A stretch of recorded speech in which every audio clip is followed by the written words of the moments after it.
A year-long standoff between Telstra and the Rudd government appears to have ended, removing another obstacle to a high-speed broadband network. The telecommunications giant has struck a $9 billion deal to roll its assets into the government's scheme.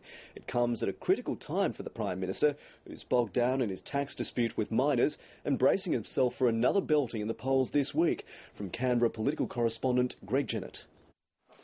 When a business deal blossoms,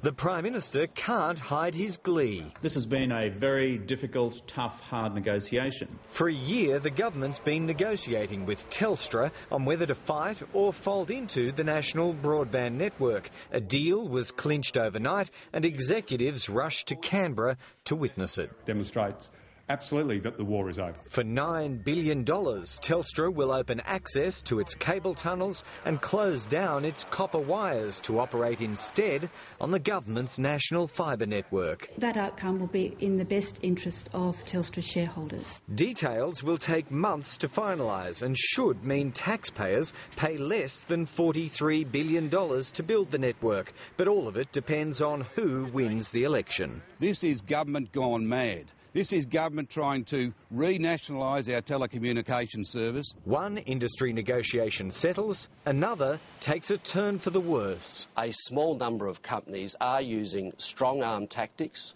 to silence other companies. The Treasurer is accusing his opponents in the mining tax debate of corporate tyranny. They are saying to companies, you should not comment in a favourable way. But he won't name names, and the industry says the claim's incredible without them. How could anybody verify or challenge the credibility of the Treasurer's claims until he names names? The antagonism won't help the government bring the damaging tax row to an end, but some concessions are imminent.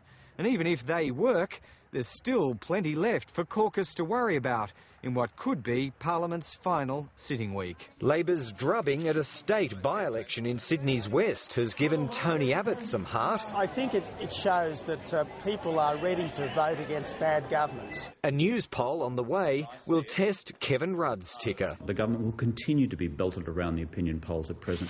An uncomfortable position in anyone's language. Greg Jennett, ABC News, Canberra.